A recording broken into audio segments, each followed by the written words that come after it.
Marci here, you guys. This took forever because of life, but here it is. It's the coffee crayon tutorial video we made, or I made, two different ones for you. I didn't include any other fails because I didn't film those, obviously, but these are the two that I use the most. I even take them to the park and stuff, but let's get to it.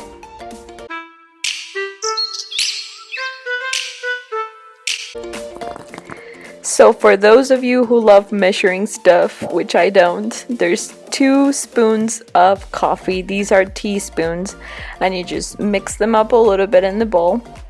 This is instant coffee, and then even though it says 3 here, you're only gonna use half of it. There you go. And then you mix it. This is gonna become super gooey. It's gonna be like almost like caramel texture when you're mixing sugar and water for your desserts or whatever. But this is a bit hard, but it's gonna get, the more you mix it, the more caramel like it's gonna look.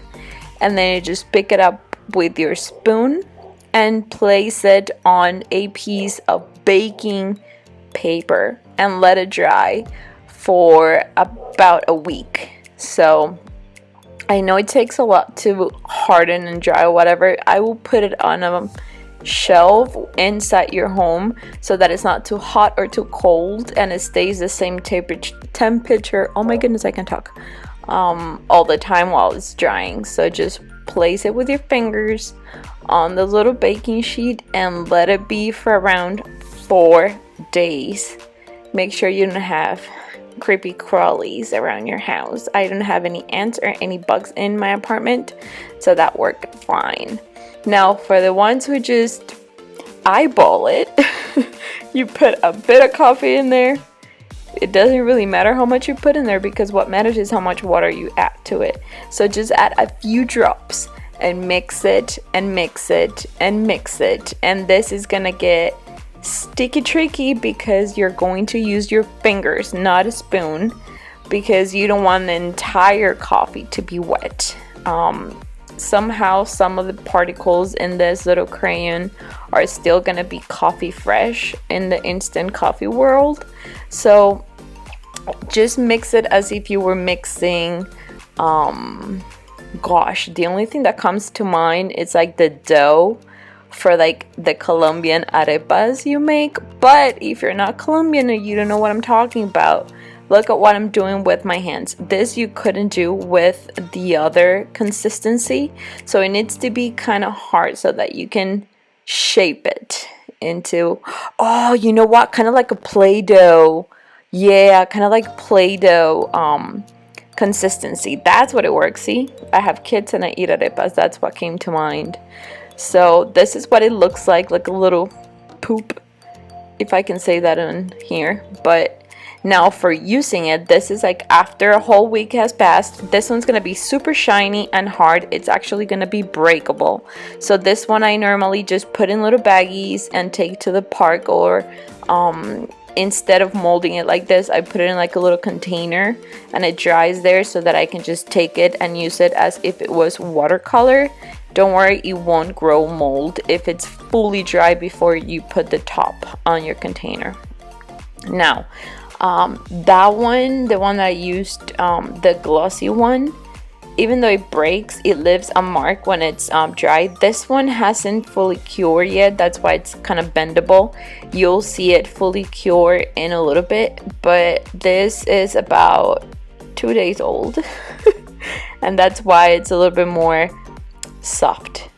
Now they both write very subtle if you don't wet them, but if you use them on top of wet paper, they're gonna start to activate. Obviously it's gonna start to dissolve because it's coffee. So this is where the fun begins. If you wet a piece of paper and then you use this to write on top of it, it's better than if you use brushes and coffee. This one, it's a little bit more nyeh. That's why I normally put it in containers and take it with me and use it as watercolors instead of like a little coffee stick. but I wanted to show you both versions just in case you wanted to do it for your watercolor part purposes, even though it's coffee. You can write with both of them. It's possible. You just have to wet the little stick in directly in the water in order to do this.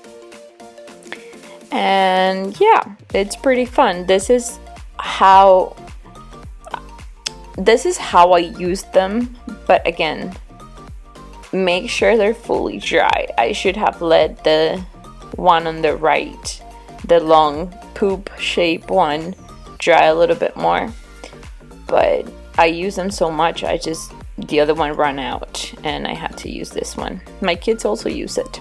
Now, for those of you who like to try different papers and stuff, or mixed media, it does work on top of gesso and it does work on top of this craft paper, but if it starts to break like it did here, just wet the little piece and it will reactivate and you can make marks and puddles and whatnot. Now with this one, it's not kind of not working as much, but you still get that granulated kind of crayon mark on the paper.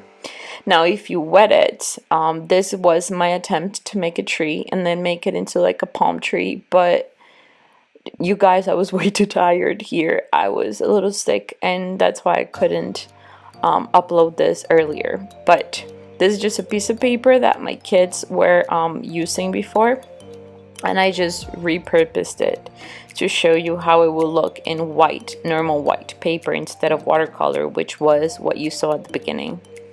Now this, it's going to make your hands sticky. Obviously it's coffee, but it's so much fun to work with, and you can use it on canvases, you can take it on the go. Just make sure that when you wrap it in something that will not stick to the little stick, because then it will be ruined. Now here's what I was telling you, you can actually paint or draw with both of them. One is going to give you a thinner line, which is the flat one that we did with measurements. The other one is going to be more random, and that's what I like about it. These are the kind of lines that it will make after it's fully curated, so you can still see kind of the crayon marks. This one will start just to disintegrate. It would just break all over the place and it will be hard to work with. So yeah, I hope this was helpful for you, and if you want to see me do canvas art with coffee, let me know. But I have a fun video coming where I use coffee in my bullet journal or my bujo, so if you're interested in that, stay tuned. But this is all for me today, guys. I hope you liked it and you learned something from it, and that you use it in your mixed media arts or whatever art you like to make. And yeah, consider giving me a little like right there if you like that video, and if you want to see more of my coffee and everyday life, follow me on Instagram at mixitupmarci. Bye guys, thanks for watching.